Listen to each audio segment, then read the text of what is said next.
नमस्कार। CC online classes में आपका हार्दिक अभिनंदन है, हार्दिक स्वागत है। आज हम कक्षा 12वीं के अंतर्गत अलंकार के क्रम में पढ़ने जा रहे हैं रूपक अलंकार के भेद। इससे पूर्व की कक्षा में हमने रूपक अलंकार के बारे में जाना। रूपक अलंकार की परिभाषा में पुनः बताते हुए आपको रूपक अलंकार से रूबरू करवा रहा हूं। रूपक में उपमेय व उपमान में कोई भेद नहीं होता। उपमेय को उपमान का रूप दे दिया जाता है। इस कारण हम कहते हैं कि रूपक में रूप ही दे दिया जाता है, उसमें कोई भेद नहीं रहता। इस कारण वह रूपक अलंकार है। तो आज हम कक्षा 12वीं के अंतर्गत पढ़ने जा रहे हैं रूपक अलंकार के भेद।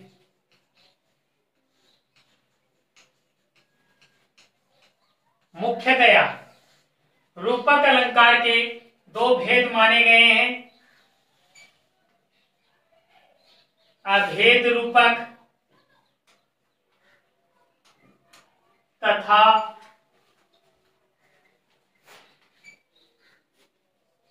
तद रूप रूपक। अभेद रूपक नाम से ही पता चल रहा है। अभेद का तात्पर्य जहां पर कोई भेद न हो, जहां पर कोई भिन्नता न हो, जहां अलग न दर्शाया गया हो, एक ही माना जाए, वहां अभेद रूपक होता है। तद्रूप जहां पर उपमेय और उपमान एक ना हो पाए तथा उनको दर्शाने के लिए दूजा, दूजी, दोनों, दूसरा, दूसरी आदि शब्दों का प्रयोग किया जाए, वहां तद्रूप रूपक अलंकार होता है। तो हम सबसे पहले अभेद रूपक अलंकार की परिभाषा देखते हैं। अभेद रूपक अलंकार की परिभाषा देखते हैं। जब काव्य में उपमेय व उपमान में कोई भेद नहीं रहता है, तो वहां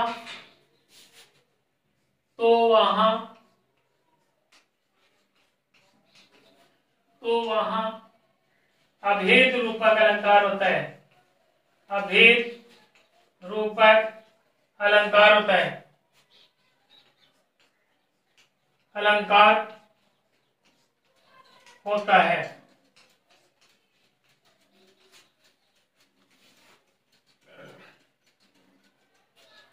अभेद रूपक अलंकार होता है। जैसे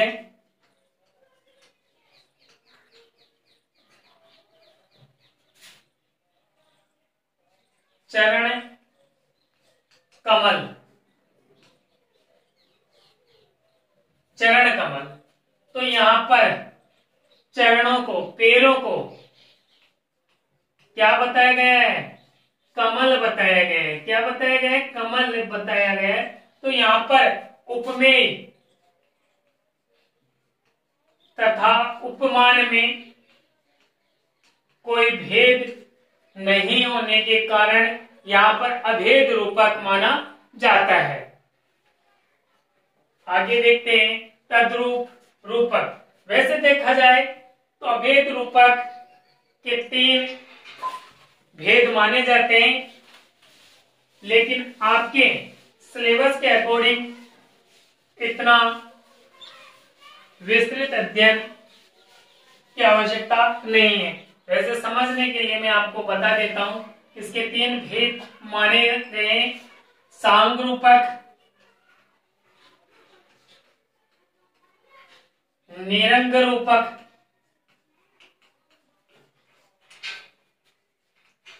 तथा पारंपरिक,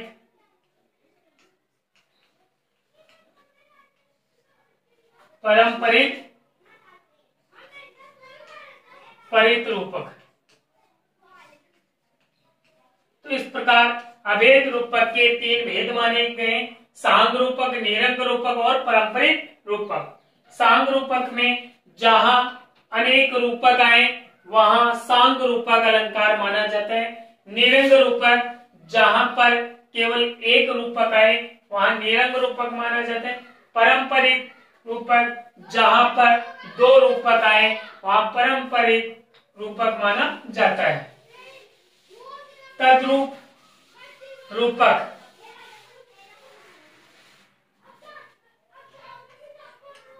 तद्रूप रूपक जब परिभाषा हो जाएगी,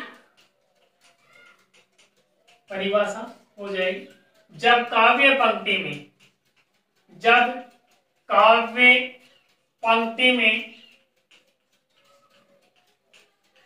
काव्य पंक्ति में उपमेय व उपमान को एक दिखाने की कोशिश की जाती है, कोशिश की जाती है, किंतु ये एक नहीं हो पाते हैं, इनके मध्य दूजा, दूजी, दूजो, दूसरा, दूसरी, दूसरो आदि आदि शब्दों का आगमन हो जाता है, आगमन हो जाता है, हो जाता है। तो वहां तद्रूप रूपक अलंकार होता है, तद्रूप रूपक अलंकार होता है।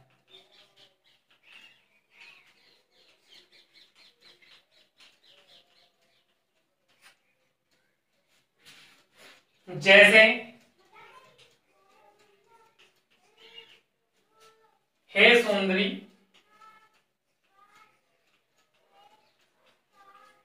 हे सुंदरी तू सची दूसरी, तू सची दूसरी, ये सुरराज दूसरो, ये दूजो सुरराज।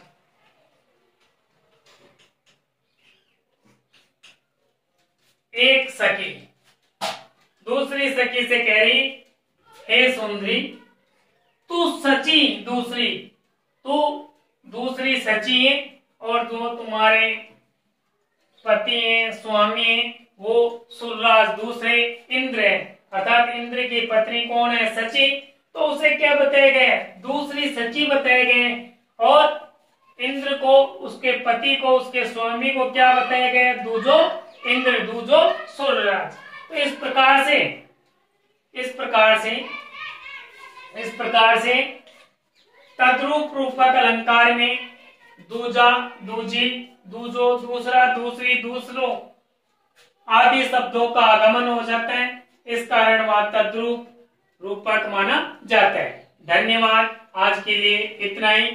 लेकिन मेरे प्यारे विद्यार्थियों, जब भी संडे या मंडे को जो ऑनलाइन टेस्ट होता है उसमें आपसे गुजारिश है कि आप एक तो ध्यान से वीडियो को देखा करें तथा इसके साथ ही आपकी लेखनी शब्दों पर विशेष ध्यान दें, क्योंकि आपके शब्दों के मध्य जो भी रिक्त स्थान है उसका ध्यान रखें। कई बच्चे ऐसा करते हैं कि एक शब्द यहाँ लिखा, फिर इतना गैप दे देते हैं, फिर गैप दे के दूसरा शब्द इस प्रकार से लिखते हैं।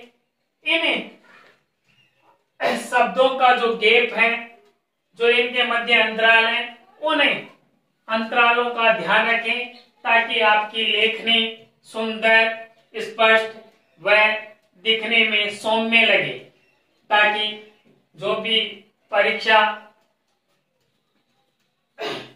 आप देते हैं, आपकी उत्तर पुस्तिका जांची जाती है, तो उस पर आपका पहला प्रभाव आपकी लेखनी का ही पड़ता है, क्योंकि आप वहां जाते नहीं हैं, आप वार्तालाप नहीं कर सकते। केवल आपकी जो उत्तर पुस्तिका है वो ही वार्तालाप करती है, वो ही आपका परिचय देती है।